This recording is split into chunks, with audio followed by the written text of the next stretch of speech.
வணக்கம் வியூவர்ஸ். இந்த வீடியோவில் நாம் சென்னையில் அமைந்துள்ள புகழ்பெற்ற 10 அம்மன் கோவில்களை தான் தரிசிக்க போகிறோம். வாங்க வீடியோக்குள்ள போகலாம். இந்த வீடியோவை ஸ்கிப் பண்ணாமல் முழுவதும் பாருங்கள். நம்ம சேனலுக்கு இதுவரைக்கும் சப்ஸ்கிரைப் பண்ணாதவங்க சப்ஸ்கிரைப் பண்ணுங்க. அப்பதான் நாங்க வெளியிடுகிற வீடியோக்கள் உங்களுக்கு உடனுக்குடன் நோட்டிபிகேஷனில் வந்து சேரும். தமிழ்நாடு டூரிசம் டெவலப்மெண்ட் கார்பரேஷனோட ஆடி அம்மன் டூர் விளம்பரத்தை பார்த்ததுமே எனக்கு இந்த ஒரு நாள் டூரில் கலந்து கொண்டு சென்னையில் உள்ள அம்மன் தலங்களை தரிசிக்க ஆவல் உண்டானது. இந்த ஒன் டே பேக்கேஜ் டூருக்கு ஆன்லைனில் டிக்கெட்டை புக் பண்ணிட்டு டூர் அன்னைக்கு காலையில் டிஃபனை முடிச்சுட்டு 8 மணிக்கெல்லாம் நமது குழுவுடன் சென்னை கலைவாணர் அரங்கம் பகுதியில் அமைந்துள்ள டிடிடிசி ஆபீஸுக்கு சென்றோம்.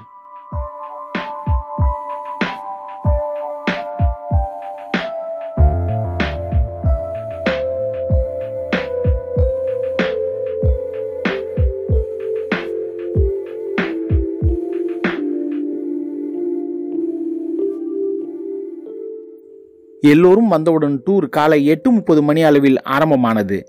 நமது ஏசி பஸ் புறப்பட்டது.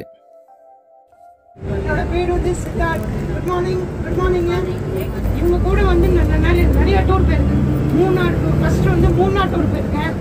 அப்புறம் வந்து ஏற்காடு ஒகேனக்கல், அப்புறம் வந்து ஏற்காடு ஒகேனக்கல், அப்புறம் வந்து இப்போ நம்ம வந்து ஆடியம்மன் டூர் போகிறோம். வெல்கம்.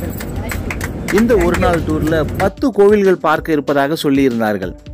நமது பஸ் முதலில் சென்றடைந்த கோவில் ஆலயம்மன் கோவில். தேனாம்பேட்டை சிக்னல் அருகிலேயே உள்ள இந்த கோவிலை பார்க்காத சென்னை வாசிகள் இருப்பது மிகவும் அரிது. பேருந்தை விட்டிறங்கி கோவிலுக்கு சென்றோம். தேனாம்பேட்டையில் ஒரு கலங்கரை விளக்கமாக இருந்து ஆலயத்தில் அருளாட்சி புரிகிறார் அருள்மிகு ஆலயம்மன். ஆரம்பத்தில் ஒரு குடில் அமைத்து பக்தர்கள் இந்த அம்மனை தரிசித்து வந்துள்ளார்கள். படிப்படியாக நாளடைவில் இத்திருக்கோவில் வளர்ச்சியுற்றுள்ளது. 1943ஆம் ஆண்டில் உற்சவமூர்த்தி பிரதிஷ்டை செய்யப்பட்டு கோவில் எழுப்பப்பட்டுள்ளது. இந்த அம்மன் அலைமேல் மிதந்து வந்ததால் இத்திருக்கோவிலில் குடிகொண்டிருப்பவர் அலைமேல் அமர்ந்தவள் என்றும் ஆலயம்மன் என்றும் அழைத்தனர். இந்த கோவிலானது ராஜகோபுரம் இல்லாமல் கிழக்கு நோக்கி அமைந்துள்ளது.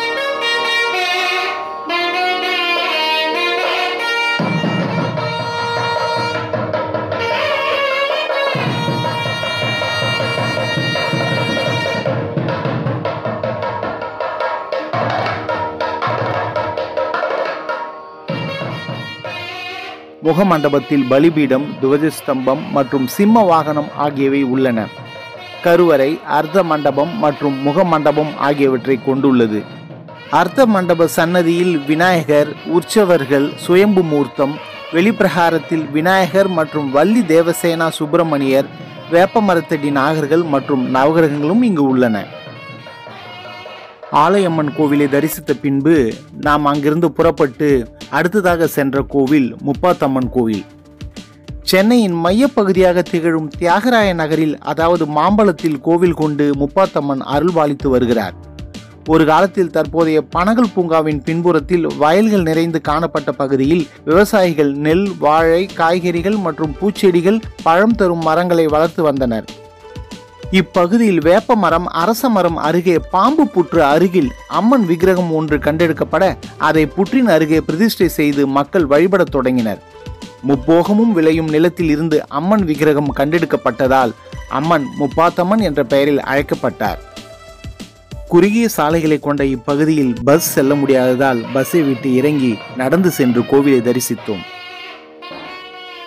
300 ஆண்டுகள் பழமையான கோவிலில் சூலம், சிம்மத்தின் எதிரே கருவறையில் முப்பாத்தம்மன் அமர்ந்த கோலத்தில் பின்னிரு கரங்களில் உடுக்கை பாசம், முன்னிரு கரங்களில் சூலம், கபாலம் ஏந்தியபடி அருள்பாலிக்கிறார்.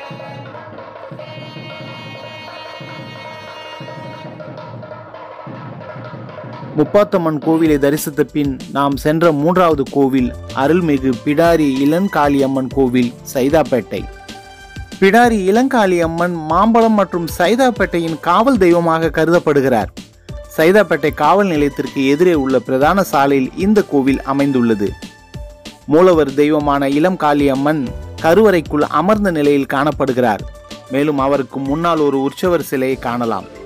இந்த கோவில் கிழக்கு நோக்கி கட்டப்பட்டுள்ளது.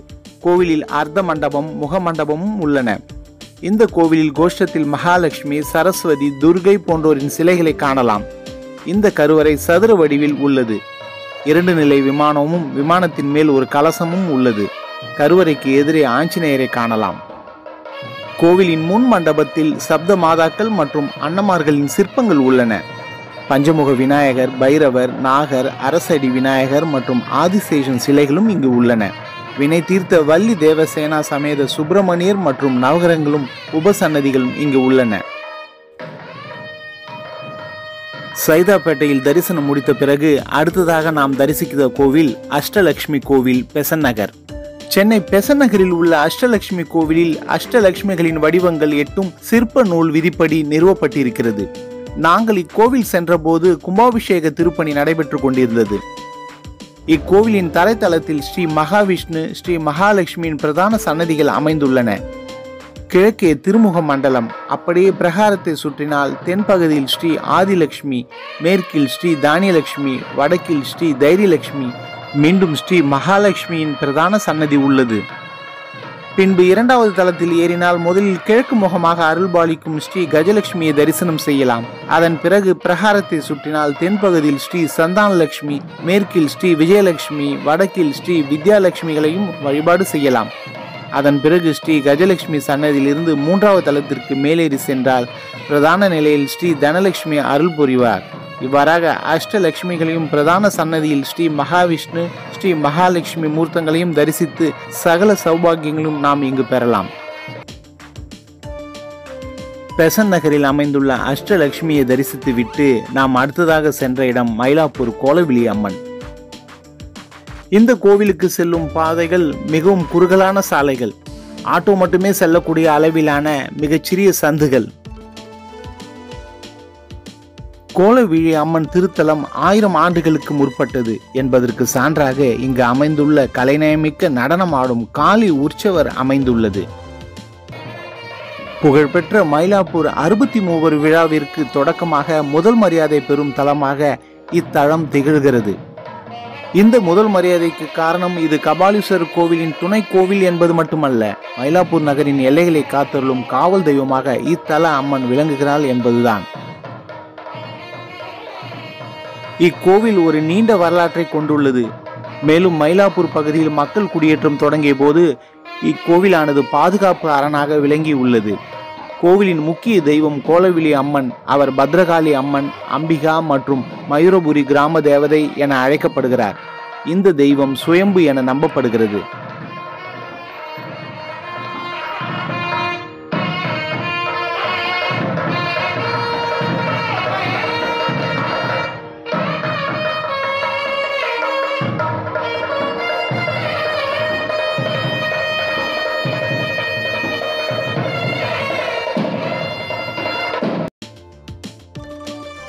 கோலவிழி அம்மனை தரிசித்த பிறகு நாம் சென்ற கோவில் முண்டகன்னி அம்மன்.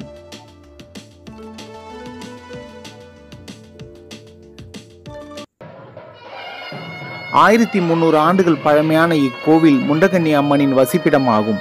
பெயரே அம்மனுக்கு அகன்ற அழகான கண்கள் இருப்பதை குறிக்கிறது. அம்மனின் உருவம் சுயம்பு.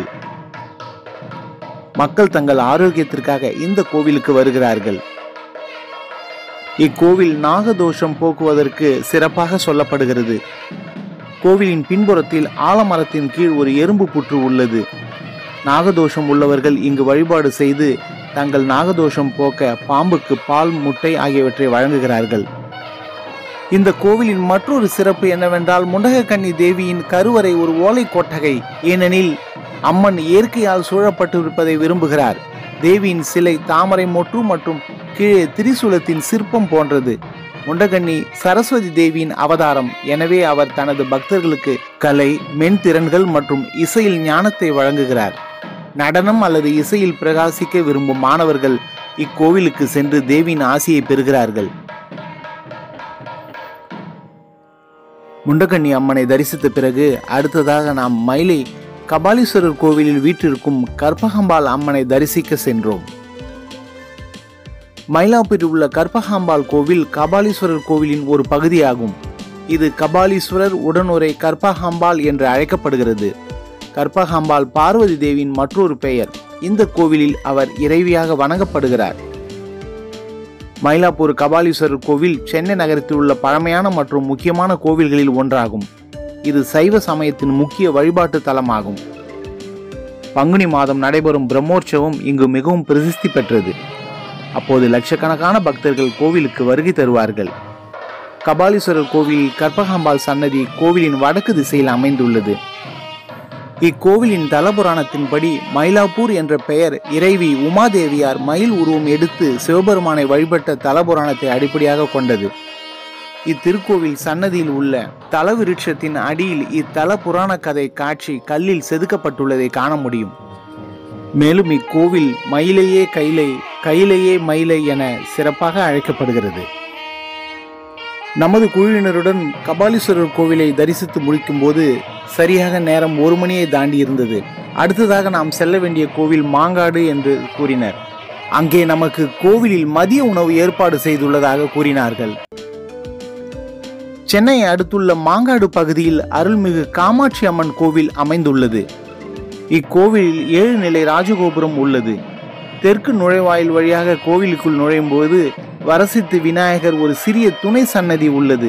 கிழக்கு பக்கத்தில் ஒரு நைவேத்திய பீடமும் மூலஸ்தானத்தை நோக்கி 4 தூண் மண்டபத்துடன் கூடிய சிம்ம வாகனமும் உள்ளன. கருவறையில் ஸ்ரீ காமாட்சி அம்மன் கிழக்கு நோக்கி நின்ற நிலையில் பிரமிக்க வைக்கிறார். அவரது பீடத்திற்கு கீழே ஸ்ரீ அர்த்தமேரு ஸ்ரீ சக்கரம் உள்ளது. இது ஆதிசங்கரால் நிறுவப்பட்டுள்ளது. மூலஸ்தானத்திற்கு அருகில் தெற்கு நோக்கி ஒற்றை காலில் நின்று தவம் செய்யும் தபஸ் காமாட்சிக்கு மற்றொரு சன்னதி உள்ளது. ஸ்ரீ காமாட்சி அம்மன் இளமையில் விளையாட்டுத்தனமாக மனநிலையில் இருந்ததாகவும் தற்செயலாக அவர் சிவபெருமானின் கண்களை மூடியதாகவும் நம்பப்படுகிறது. கோபமடைந்த சிவபெருமான் காமாட்சி அம்மனை சிறிது நேரம் தன்னிடமிருந்து விலகி இருக்க சபித்தார். காமாட்சி அம்மன் அக்னியின் மேல் இடது காலில் நின்று தவம் செய்த காலம் இது.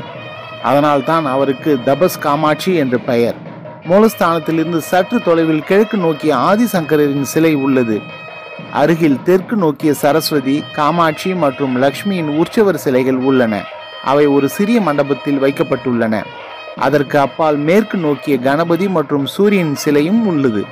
இக்கோவிலில் பெரிய அளவிலான புனித குளம் உள்ளது மற்றும் பக்தர்களின் நலனுக்காக ஒரு பெரிய அன்னதான கூடமும் இங்கு அமைக்கப்பட்டுள்ளது.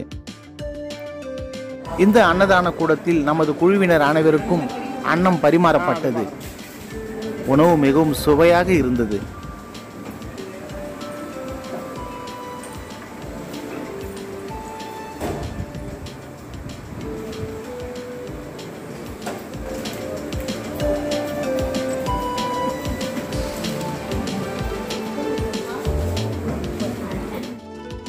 இக்கோவிலில் ஆடிப்பூரம், நவராத்திரி, திரு கார்த்திகை தீபம், தைப்பூசம், ஆருத்ரா தரிசனம் ஆகியவை பிரம்மாண்டமாக கொண்டாடப்படுகிறது.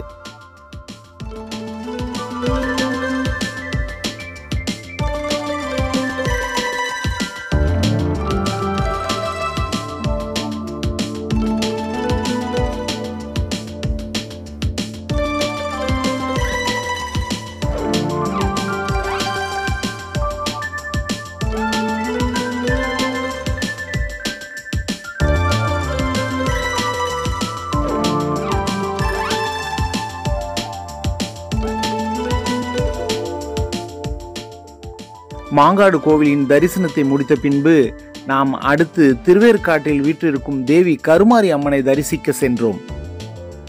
சென்னையின் புறநகர் பகுதியில் உள்ள திருவேற்காட்டில் தேவி கருமாரி அம்மன் கோவில் அமைந்துள்ளது.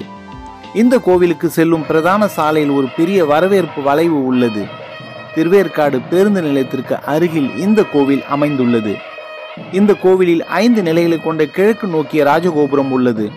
நாங்கள் இக்கோவில் சென்றிருந்த போது கோவிலின் கும்பாபிஷேக திருப்பணிகள் நடைபெற்று கொண்டிருந்தது.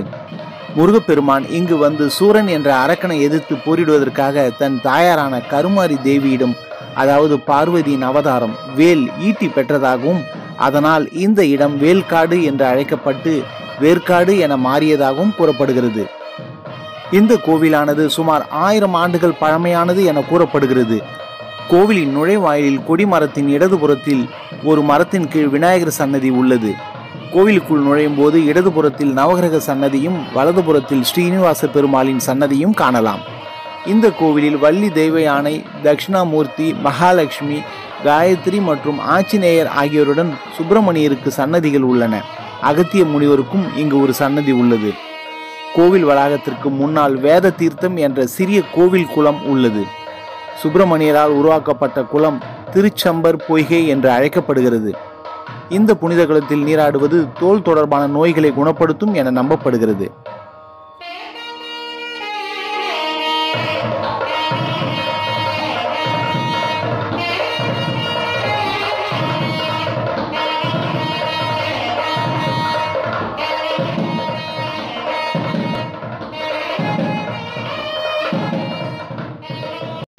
திருவேற்காடு கோவிலின் தரிசனத்தை முடித்த பின்பு நமது ஆன்மீக பயணத்தின் இறுதியாக சென்னை கீழ்ப்பாக்கத்தில் அமைந்துள்ள பாதாள பொன்னியம்மன் ஆலயம் சென்றோம். கீழ்ப்பாக்கம் மற்றும் புரசைவாக்கத்திற்கு அருகில் உள்ள சக்தி தலமாகும். பல 100 ஆண்டுகளுக்கு முன்பே இந்த இடத்தில் பொன்னியம்மன் அவதரித்து இருந்தார். முனிவர்களும் ரிஷிகளும் அவரை வழிபட்டு வந்தனர். கால வெள்ளத்தில் இந்த இடம் மறைந்து போனது. என்றாலும் பூமிக்கு அடியில் புதையுண்ட நிலையிலும் தன்னை வழிபட்டவர்களின் குடும்பத்திற்கு பொன்னியம்மன் அருள் புரிந்து வந்தார். ஒரு காலகட்டத்திற்கு பிறகு பொன்னியம்மன் தன்னை வெளிப்படுத்திக் கொள்ள முடிவு செய்தார். அதற்கான காலமும் வந்தது. பொன்னியம்மன் ஒரு கிராம தேவதையாக கருதப்படுகிறார்.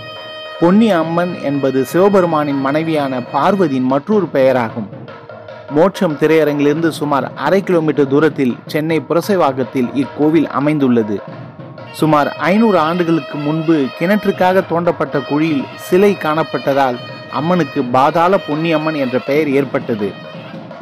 இக்கோவிலில் பொன்னி அம்மன் சன்னதி தவிர விநாயகர், வள்ளி தேவசேனாவுடன் கூடிய முருகர், நவகிரகங்கள், 2 சிவலிங்கங்கள் மற்றும் சப்த வீரர்கள் சன்னதிகளும் உள்ளன. இக்கோவிலில் காணப்படும் மற்றொரு அரிய சன்னதி அண்ணன்மார் சன்னதியாகும். மரத்தடியில் மாரியம்மன் மற்றும் விநாயகர் சிலைகளும் வைக்கப்பட்டுள்ளன. பாதாள பொன்னியம்மன் கோவிலை தரிசித்த பின் நமது சுற்றுப்பயணம் இனிதே நிறைவடைந்தது. அம்மன் கோவில்கள் ஒரு நாள் சுற்றுலா இனிதே நிறைவடைந்ததால் சுற்றுலாவிற்கு வந்திருந்தவர்கள் அனைவரும் தங்கள் வசதிக்கேற்ப ஆங்காங்கே இறங்கிக் கொண்டனர். நீங்களும் இக்கோவில்களுக்கு சென்று அம்மனின் அருளை பெறுமாறு அன்புடன் கேட்டுக்கொள்கிறேன். நன்றி. இந்த வீடியோ உங்களுக்கு பிடித்திருந்தா ஒரு லைக் பண்ணுங்க, கமெண்ட் பண்ணுங்க. நம்ம சேனலுக்கு இது வரைக்கும் சப்ஸ்கிரைப் பண்ணாதவங்க சப்ஸ்கிரைப் பண்ணுங்க. கூடவே பக்கத்தில் இருக்கிற பெல் பட்டனை அழுத்தி ஆல் செலக்ட் பண்ணுங்க. அப்பதான் நாங்கள் வெளியிடுகிற வீடியோக்கள் உங்களுக்கு உடனுக்குடன் வந்து சேரும்.